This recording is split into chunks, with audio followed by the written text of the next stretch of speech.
Back in programme 4 of this series of videos celebrating the centenary of John Westell, we focused on the design and then the birth of the 505. Now, this boat may well have been John's greatest claim to fame, but there's still so much more to come in his story. For this, the final programme in the series, we shall take as our starting point the successful early years of the 505 as the top international class, with John still appearing from time to time to race in the boat. John's life story would be far from straightforward, for following the 505 we see him working less as a journalist and far more as an innovative design engineer, developing advanced techniques for use when moulding in glass fibre.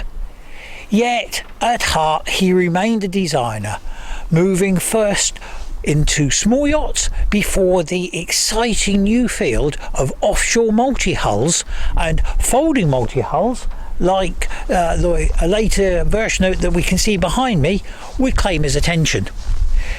This would bring back into the story John's lifelong friend and sailing partner Bill Cherry, who we first met in the opening programme as the pair sailed Nimbus, the International 14, from Itchenor right the way round to the east coast. Only now their sea stories would become even more dramatic. For now though, we're going to go back to the second half of the 1950s, when John was still closely associated with Max Johnson, who had provided the financial backing for the Coronet and 505, with the rationale for his support being for a boat that would be easily moulded in GRP.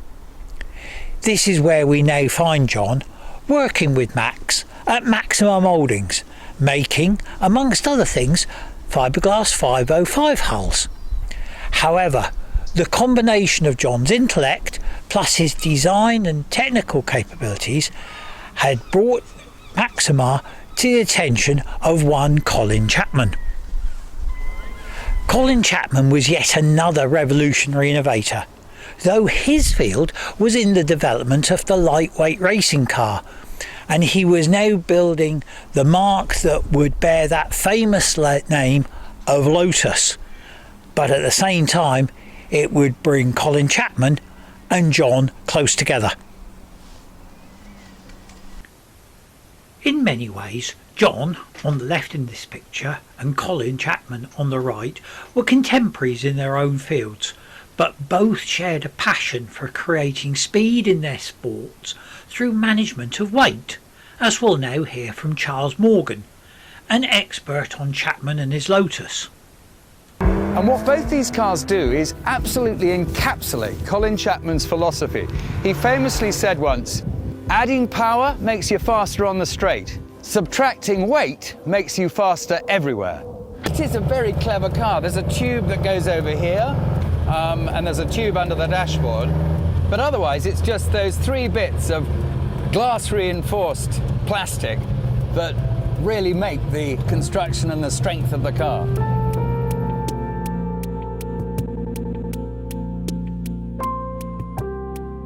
Just as with the 505, the Lotus Elite would push the boundaries of what was technically feasible, and despite John's best efforts, there would be ongoing issues with the moulding of the car bodies. These would not be made any easier by Colin Chapman's demands on both the design and on Maxima, with these being difficult to deliver.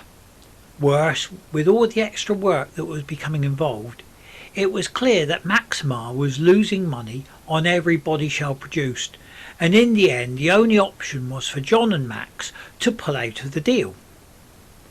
Now, we don't know if it was the Lotus issue that was the straw that broke the camel's back, or if it was just a case of John wanting a new challenge. But by the summer of 1960 he had moved to Tyler Yachts, who were keen to take on the moulding of the 505. Under John's careful guidance, Tyler's produced new tooling for an all GRP hull that would include some clever innovations. This was, after all, a project that John was driving. But sadly, the Tyler boat would not be a success, as if there were any leaks, water could get in between the hull and deck mouldings. Whilst with Tyler's, John would also design a new cruiser for them, the Cinder 22, a pretty little boat with kinder lines than some of the other small yachts of the day. At Tyler's, John would also work with the great Dutch yacht designer Ericus van der Staat on much larger yachts such as the 50-foot glass slipper. John would not stay with Tyler's for long before he left and moved on to Honour Marine at Totnes, back in his home territory of South Devon. Learning from his mistakes at Tyler's, John helped Honour Marine to create their own tooling for the 505, and certainly this would be a much better boat than the Tyler.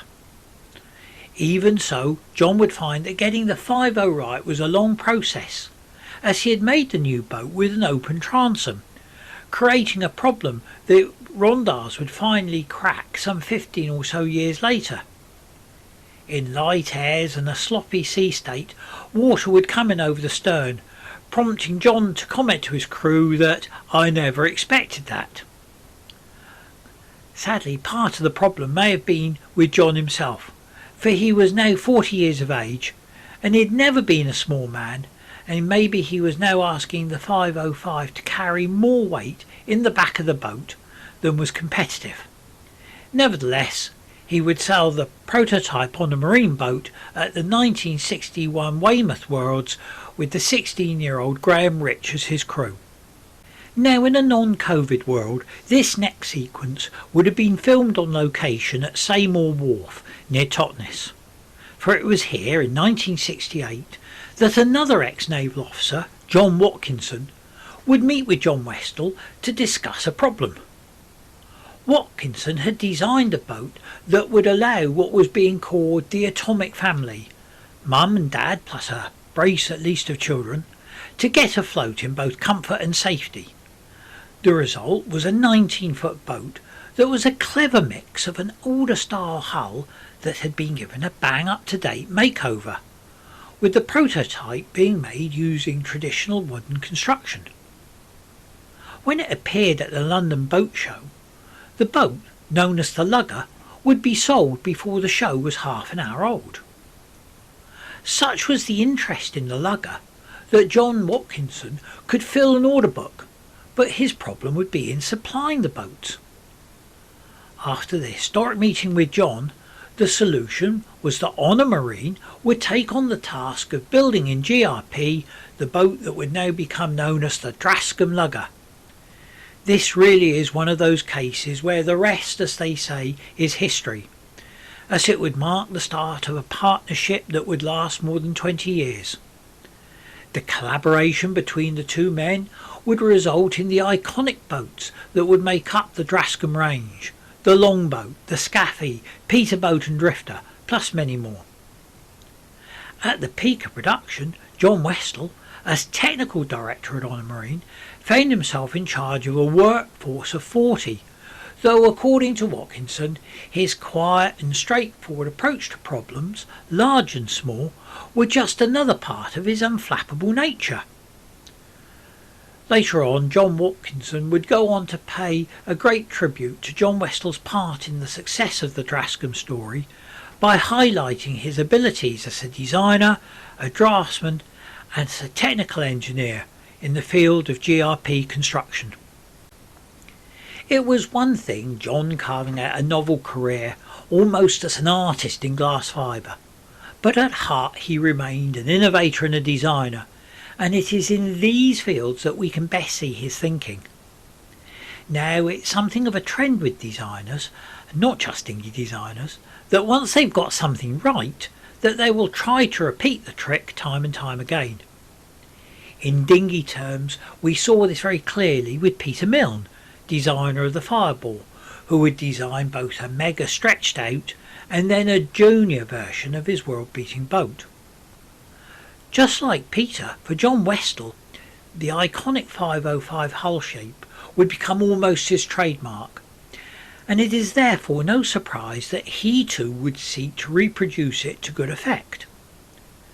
Although John was a staunch supporter of the one design ethos and had had little involvement with the development classes since his time in the International 14, he would first make an early attempt at extending the reach of the 505 hull by designing what can best be described as the 50 Moth, a 505 shaped 11-foot international moth.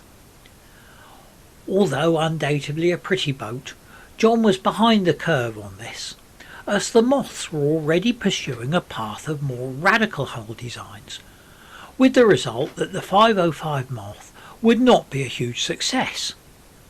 There is though an interesting tailpiece to this story, as whilst the 505 Moth didn't attract much in the way of interest, the hull form would be picked up out in Australia, where it reappeared with a GRP hull, a powerful rig and a trapeze, to become known as the 303, and in this guise as a real mini 50, it went on to enjoy an interesting career as an advanced youth trainer. Then, a decade after the birth of the 505, it was the IYU who were once again searching for a new boat, this time a performance keel boat, to replace the ageing Star. John and his French backers produced a 22-foot long version of the 505, keeping the fundamental hull shape, with the only real difference being in the size and in the provision of a vertical daggerboard ending in a heavy bulk keel.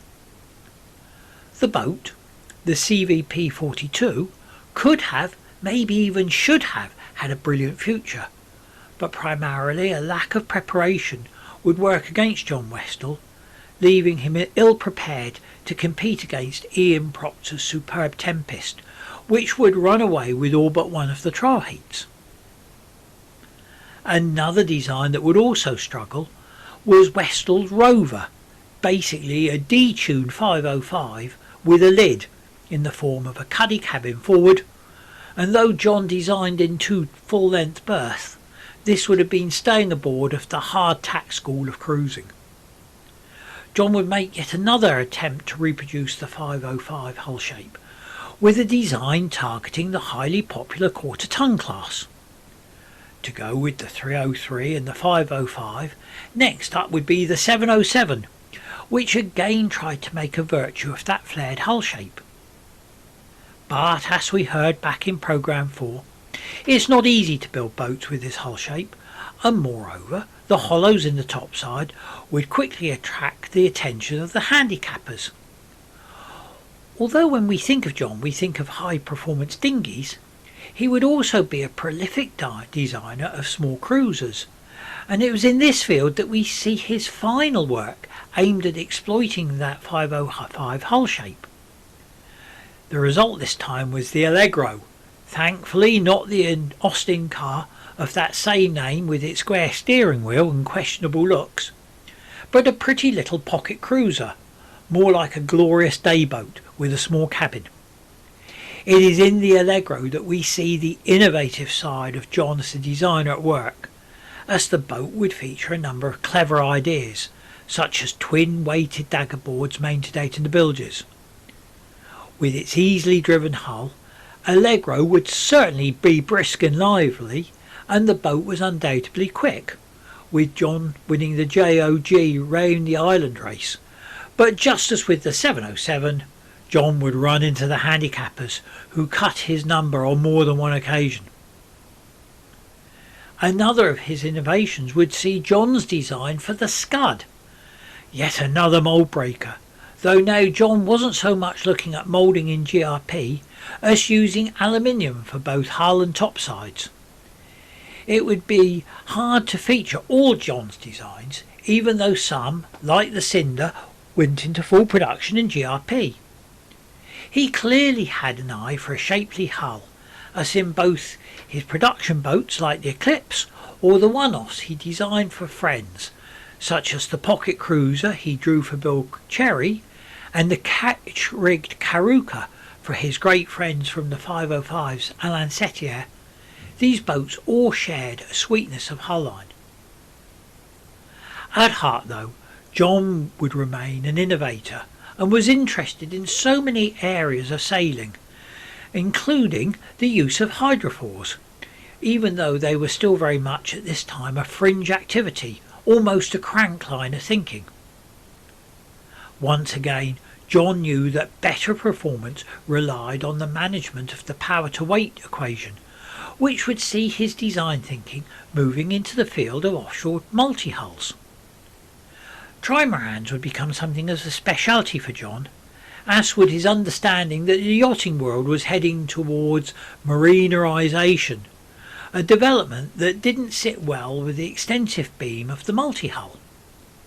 Undaunted, John would then apply all of his technical innovation to the idea of what can best be described as folding trimarans, so that when in port the outer hulls could be folded in and thus reduce the berth beam of the boat. In this field, John is probably best known for the Ocean Bird, the 30-foot long trimaran. John and his friend Bill Cherry would work together on a number of further developments of his multi-hull thinking, with Bill's practicality being very useful to John, as in this picture where they're making sure that there's sufficient room for a big man like John to manage to sit down on the heads. Yet at the same time there was still a great deal of negativity about multi-hulls, certainly when they were being sailed offshore, which would see Bill and John entering into a number of offshore races, including the testing round Britain and Ireland race. And here I think it's best that we let Gillian finish the story. Congratulating themselves on being having got through the worst of the wind and the weather and the huge waves and so on up in the North Sea, and suddenly there was a huge bang, and to their horror the weather wing hull came off. So that was a bit awkward, really. Oh dear. That was the end of their race, obviously. And more to the point, it was a pretty dicey situation. Oof. Luckily, But they made it back in one piece. Well, yeah, luckily we at home knew nothing of this. It wasn't until Mum received a call from the yacht club to explain that all was well, don't worry, they'd been picked up by an East German trawler. Of course, it was back in those days with East and West Germany. Oh. So they were okay. And they really thought that was the last they'd seen of her when they watched her capsize as they were boarding the trawler. A few months later, news came through that the hull part had been towed into Peterhead in Scotland, and a bit later on again the wing hull that had come off turned up in Stavanger in Norway. Wow. So eventually the two were got together and brought back down to Teignmouth, because that's where she was built, at the old Morgan Giles yard, which Honor Marine owned at the time. And Dad and Bill rebuilt her. They were going to build a new boat, but anyway, they had the bits, so they put them all together with very much stronger attachments, as you can imagine. That took about 6 months. Then they then entered again, and they were getting on towards 60 years old, both of them, late 50s, entered the 1978 one, which they, to everyone's relief, they succeeded, they finished okay, and in fact did pretty well, really. I think they came 4th in their class and 14th overall. Fantastic. So that was that. Just you started to talk about John in his later years. As I understand it, he started to have health problems later on. Well, yeah, he fully retired from Honor. He was sort of like most of us do, working half time and as a consultant and that sort of thing towards retiring. He retired fully when he was 19. When he was 67. And was fine. But it later transpired that he'd been ignoring his symptoms. Let that be a lesson to you all, folks. And despite my mother pleading with him to go see his doctor, he just, I'm fine. Anyway, he was eventually diagnosed with bowel cancer, which had spread to his liver. So, and he characteristically, the sort of chap he was, he just accepted it as, that was his fate, and he got on with it. And when the time came, when he got really ill, he was a model patient, I have to say. He never made a fuss, never complained, and I mean, in the he was diagnosed, and they gave him, if he was lucky, 18 months, and he wasn't really ill during that time, so he put that to good use. Oh, great. Putting his fares in order, and also liaising with Bill on the building of his very last trimaran, which is a little diddy one called Trice, really specifically designed for, as Dad put it, an elderly man to manage without difficulty. And it was duly built. Dad managed to have a sail in her, and Bill carried on using her for a while until he got ill. And this sadly brings our story to a close. John's legacy remains firmly entrenched in the sailing scene today, courtesy of the 505, the boat that made such an impact on our sport, as the developments and techniques that have come from the class have filtered down into the mainstream dinghy scene. But as we've seen in these programmes, there's so much more to John's story, and even if all he had ever done was the 505, then that is surely a design that marks him out as one of the greats who have underpinned our sport. What better way then to bring the curtain down on this series than to end with a few clips of his greatest creation, showing just why it's been at the very pinnacle of our sport now for nearly 70 years. Now, we've just celebrated 100 years of John. Would anybody want to bet against the fact that in 2054 that people would be doing the same again, but this time celebrating 100 years of the 505?